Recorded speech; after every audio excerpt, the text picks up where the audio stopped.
Hey guys! I was kind of scared that that was gonna explode everywhere.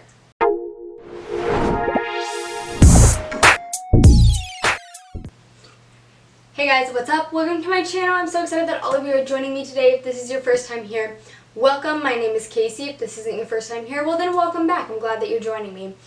Today we are taking a trip down memory lane. Has some great memories and it also has some bad memories. But today we have a pretty exciting memory that we're going to be reliving.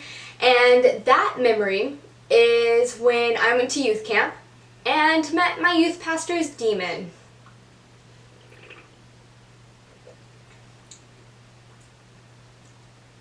I don't know if I like this. So, several years ago, I think I was a junior in high school, which puts us about 4 years ago? So about 4 years ago, my youth group went to Colorado.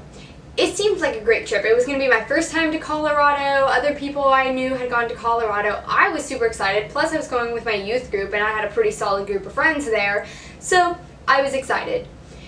The first day went by really well, and then we get to, I believe it was the first full day, and we were sitting in a circle. It was during devotional time.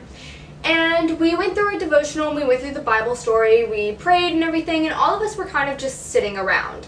We were all sitting around and talking until my youth pastor decided that she was going to tell us this story of a demon that she had in the past. So Maddie goes on to tell us that she has this demon, and she hasn't seen it in a couple of years, but it used to live in the same apartment as she did. So my youth pastor and her friends used to write Bible verses up on their bathroom mirror in lipstick. One morning, Maddie walked into the bathroom and she realized that the Bible verse was all in random orders, like words were just everywhere. They were scattered throughout the whole mirror. But one, it was still in her exact handwriting, and two, there weren't the smudges that you get when you remove makeup off of a mirror. I don't know if you've ever written anything in lipstick on a mirror, but it leaves a smudge when you remove it. So she calls her friends into the room, and they all say that they didn't do it and they hadn't seen it yet. So Maddie goes to take a picture of it. You can see the reflection of what looks to be a closet over on like this side. I know because she showed the youth group the picture.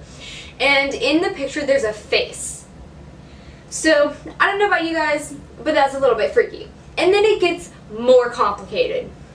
My youth pastor and her friends start finding little girl bows all over the apartment. They will open up a drawer and there'll be a little bow. They'll open up the dresser and there's a little bow. And come to find out, apparently there used to be a little girl that lived in the apartment before they did, or somehow there was a little girl related to the apartment before they lived there. So this already kind of had us freaking out at the youth group. Not to mention, we were staying in the basement. The basement. We all know that so many terrible things happen in the basement. That is the start to literally any horror movie. About the time that my youth pastor is done telling her story, the elevator, which is off to the side of this big room that we are all sitting in, comes down to the bottom floor, opens up, and no one's in it. And then it closes and it goes back up. We don't know why. No one left the circle, so it was very obvious that none of us could have hit the button to make it come down to the basement. So after that, we all go to bed. No big deal. We're thinking, oh, it's just a story. Nothing wrong could happen. It's all good. So what if we're staying in the basement of a church? So we go to bed, and all of the girls were separated into 3 different rooms, but we were all staying on the same hallway. I was in a room with my friend Rachel, Heather, and my sister Leah. Leah and I were on one side of the room, and Rachel and Heather were on the other. We turned the lights off, and about 10 minutes later, we hear someone walking through the middle of the room. So we're all like, did you hear that? Was that any of y'all? And we all said, no, that wasn't us. Like, I thought it was you, blah, blah, blah. We turned our flashlights on, and no one was there. There was no one else in the room minus us 4. So we're like, whatever, we're probably just freaking out from the story that Maddie told us. So we turn our flashlights off and we try and go to sleep. About 10-15 minutes after that, there was a stack of chairs to the right of me from where I was sleeping, and it sounds like someone sits on top of the stack of chairs.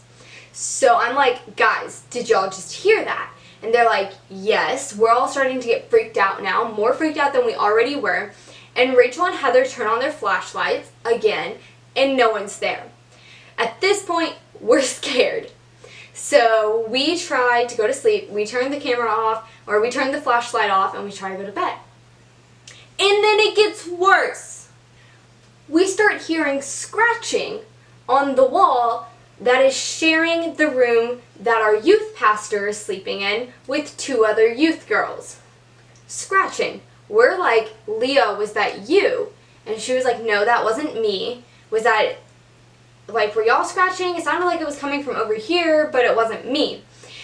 And based off of how the other girls in the other room had their mattresses set up, we all knew that none of them had moved their beds over to next to the wall.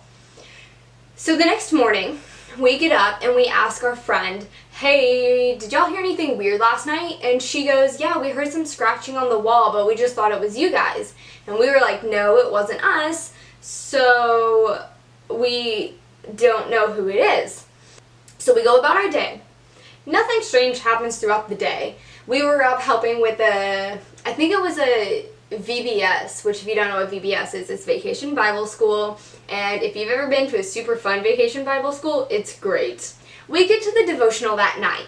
We're sitting in the circle again, no one's left the circle, and in the middle of us reading the Bible, the elevator does the same thing again.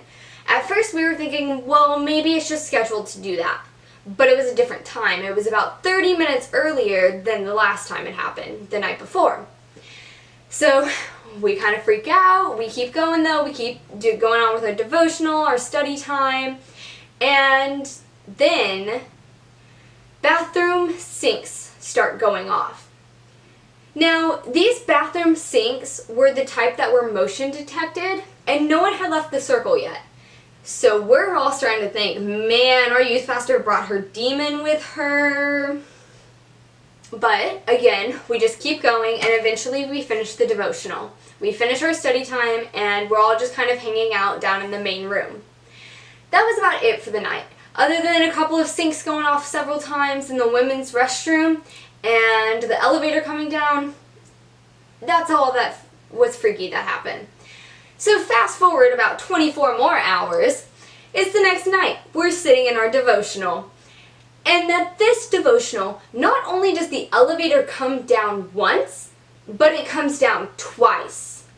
And there was about 15-20 minutes in between the elevator coming down the first time and coming down the second time. So at this point, we're 100% positive that it is not scheduled. Pause. The drink is growing on me.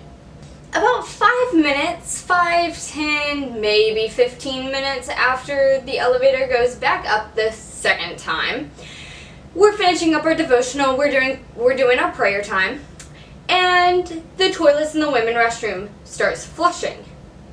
Now, the toilets probably flushed 3 or 4 times in the women's restroom, and my youth pastor was trying to say, well, maybe it's just rats, but they were also motion detected, just like the sinks were. And they were the type of toilets where the detector is up on like a pole.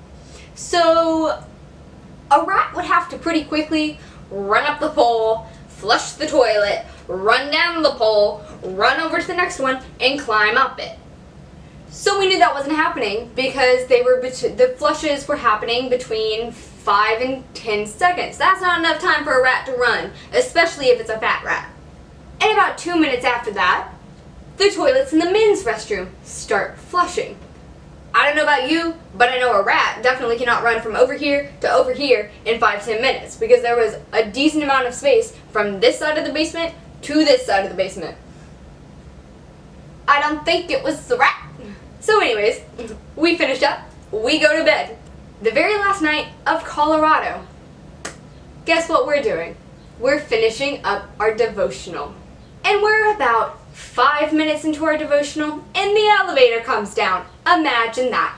And it goes back up. However, this time, the door stayed open for about 8 or 9 minutes, 8, 9, 10 minutes. It stayed open for a while. We looked at it,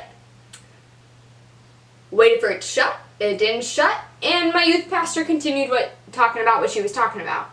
The door shut, they go back up, and guess what happens? The sinks start going in not only the women's restroom, but as well as the men's. This happened for probably about 2 or 3 minutes, and then they stopped altogether. And then the elevator came back down.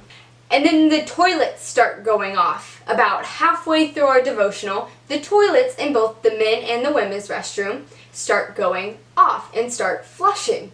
And then guess what happens? Those stop and the elevator comes back down. This time, however, the elevator did not stay open for very long. And then throughout the rest of our devotional, the elevator kept going up and kept going down. But the toilets and the sinks had stopped going off for a minute. We get to our prayer time, and the elevator comes down, opens up the doors, and the sinks and the toilets all start going off in both the women's and the men's restroom.